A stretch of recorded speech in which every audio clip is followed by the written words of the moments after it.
this morning I thought I'd have a bit of a tidy up on the TEA20 Carby, the little Howard reduction one. And I pulled these screws out. There's only 5 screws that hold the top cover in. So I've taken all those out and popped in the tin here. And you'll see I'm using CRC Brake Clean. CRC sponsor the channel. But look, what I like to use for carbies is a product called Brake Clean Force.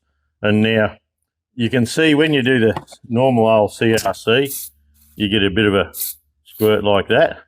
But with the Force, it really bashes through. And look, what I like that for is when you look at all these little galleries and things in the carbies, I like to blow the CRC Brake Clean Force through first and then follow up with compressed air. And I find that gets in really well. It's got some stick. If you have a normal brake cleaner, it lasts a fair while.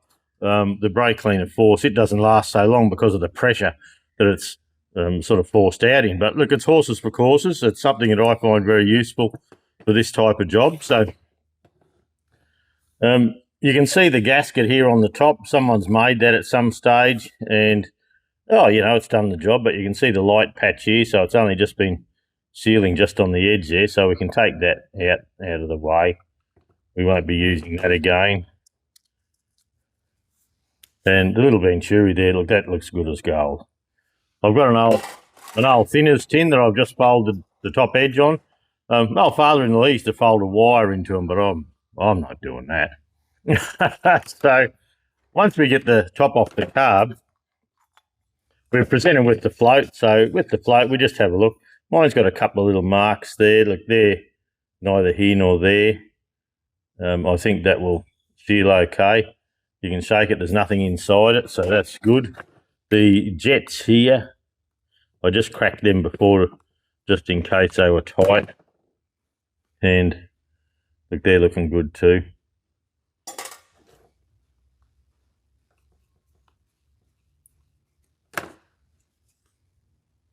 That looks nice and clear as well.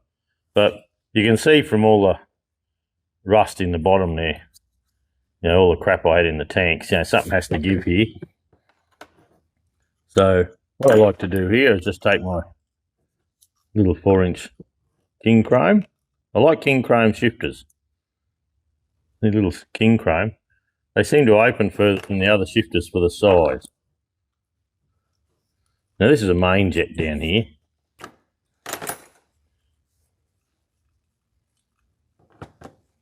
And that needle there, that restricts how much fuel goes through the main jet down the hole there that you can't see. So I'll see if the main jet wants to come out. Oh yeah, we're not doing too bad. Sometimes those main jets, they get a bit stuck in there, and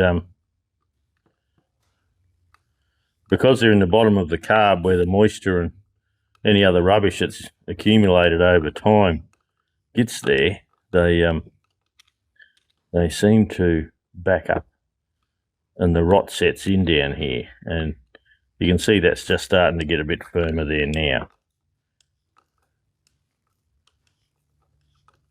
Sometimes you can't get that out at all, and I've had them where I've just had to leave it in there and blow from both ends just to try and keep it tidy.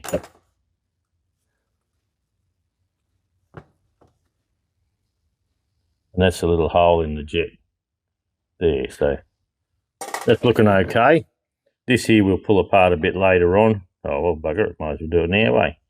This gland nut here, that looks after a seal packing in there.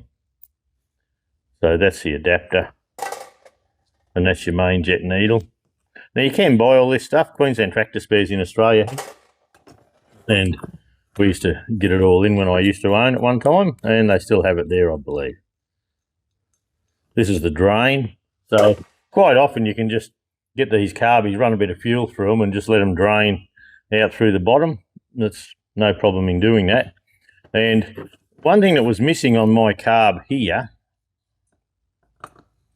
is when you pull the choke on, so this is your choke, you pull the choke on there, there's a little rod here, and the rod should go up there, and when you pull the choke on, that slides up the rod, and it opens your throttle ever so slightly, just so when the choke's on, you have a little bit more butterfly open. So, but that rod was missing on this carb. And these housings here, they often break out through there. This one doesn't look too bad there. Actually, it is quite good overall. So we'll 7/16 doesn't want to fit on there today. This one will.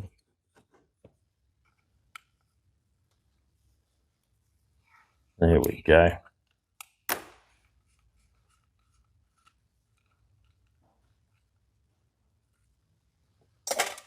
And take note of where these go. You can see the little cut there.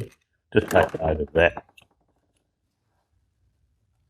Then that should come out, and there's a little spring. You can just see the little spring where my picky's there. Undo the spring.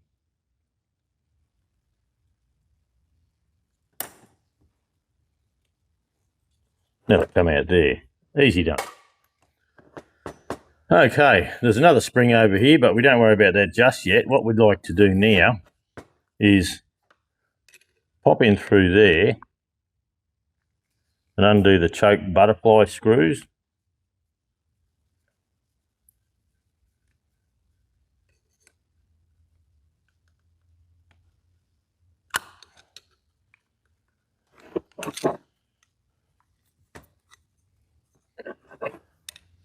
See if I can get nice and straight to this one.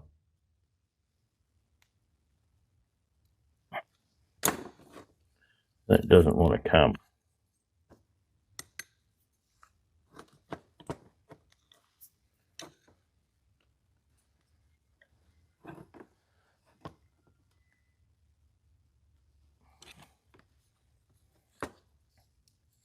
All right, I'll leave that for a bit. I'll get a bit of CRC penetrate and just give that a bit of a squirt. And sometimes you can set it up in the vise and get the screwdriver and just give it a bit of a bump on the end of the screwdriver just to get through, just to jar it and release it. But we can't do that just now. So that's that bottom housing done pretty well. There's a little bush here.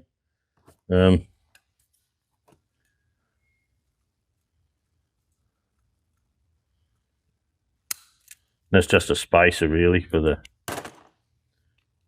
little choke return spring.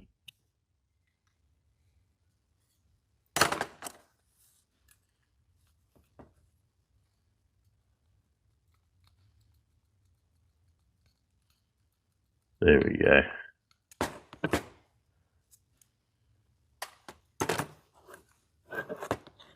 And I'll just let that soak for a little bit. And the top end here, like this is just dead set easy. You just unscrew this fella.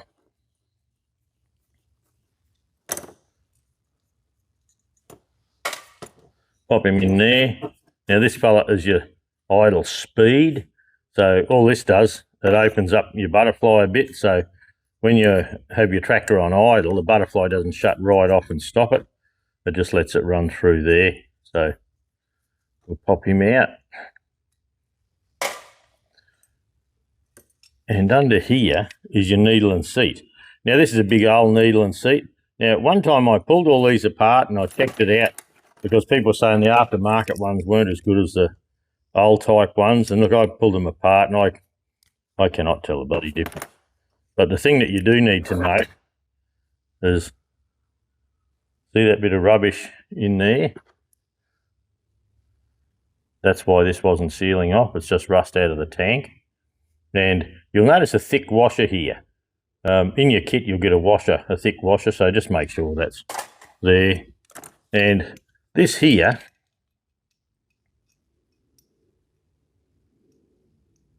you see the movement there? So what that does is, you do get a new butterfly shaft in the kits, but what that does is you set your idle mixture and you think you got it good, then the shaft just cocks sideways or up and down and your idle mixture changes. So it makes it very hard to tune your tractor nicely. So we'll sort of Just undo this fella here. Now on mine, this hole looks like it's been taken out a little bit bigger. It has a homemade lever sitting there.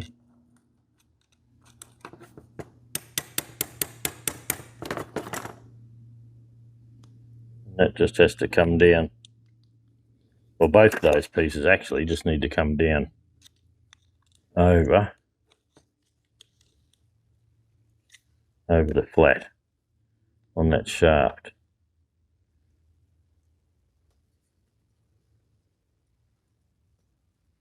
It's on its way.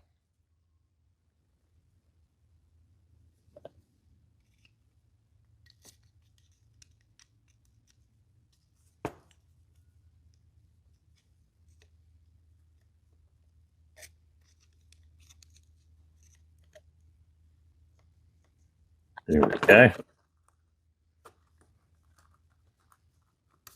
And you'll notice a washer there between the two.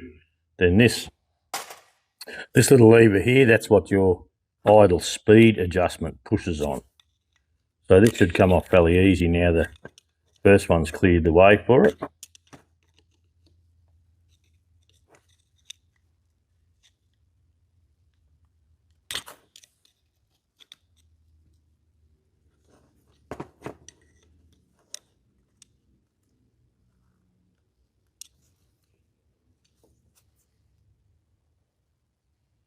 There we go.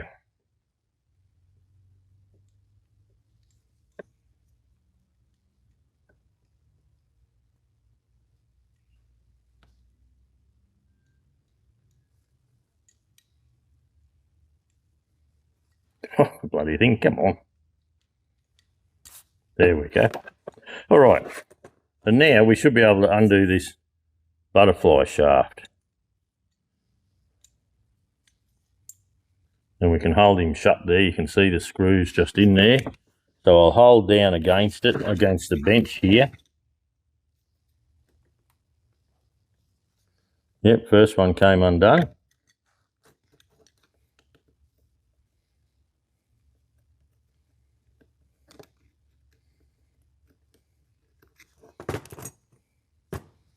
There's a little screw there. And we'll see how the second one goes.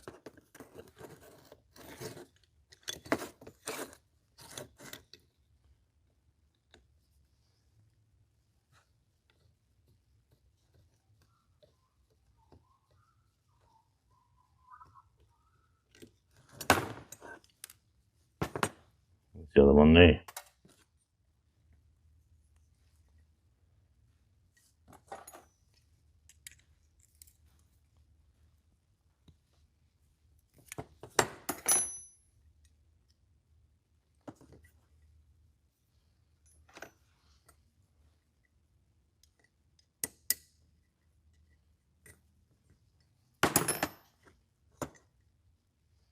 She's been there that long, she's getting a bit sticky in there.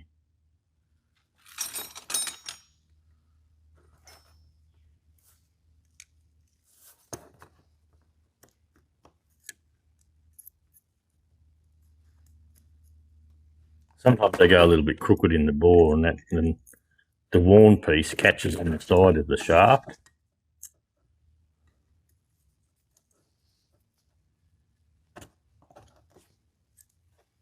There we go, there's our little butterfly. You do get a new one of those in the kit, and you can see the little tits here that only let it come out one way. And I wasn't looking at that, was I? And then this little shaft comes out. And you can see the wear up here. So you do get a new shaft with the kit, and you can see the slop there. Sometimes they come with new bushes. I try and not fit the bushes if I can help it. You have to have the bushes very true if you do. So look, that'll do for pulling the carb apart. I'll have to go and clean all that up now and give it a tidy up. This fella here, I'll see if I can. I'll give that another go with maybe a slightly larger screwdriver off camera and see how we go. But yeah, look, that'll do for pulling it apart. That'll give you a bit of a heads up on what to do. And yeah, I'll tidy this up and we'll put it together in a later video. Well, I did get this butterfly, or the choke butterfly, out, and yeah, it came out with a bit of it's a bit of CRC penetrate and a bit of a tap with a screwdriver. So once you've got that out, this housing here, this gets quite worn on the bush, and look, it doesn't matter an awful lot, but to get that out, there's a little bush here, and you've got to try and get a screwdriver that goes in both sides so you don't bugger it all up. So we'll just undo that there.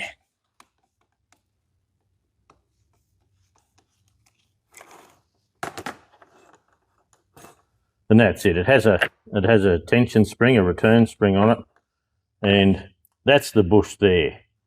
Now that bush screws into the housing here, and that acts as a guide for the butterfly shaft here. So the butterfly shaft runs up there. And so what happens over time is that sits in there, and you can see all the movement there. And look, I suppose fix it if you want to. You can buy the parts, but as far as making the carby run and tune it and all that, look, that's neither here nor there, because by the time you've pulled the choke on here and you've pushed the rod up to hit the butterfly, if this cocks sideways a little bit, well, you can adjust that anyway. So anyway, that's it. What I'll do now, the main problem with this carb was, of course, the bit of rubbish in the needle and seat, which you can still see just there, and the amount of crap in the tank, it's no wonder. And so that was why it was flooding.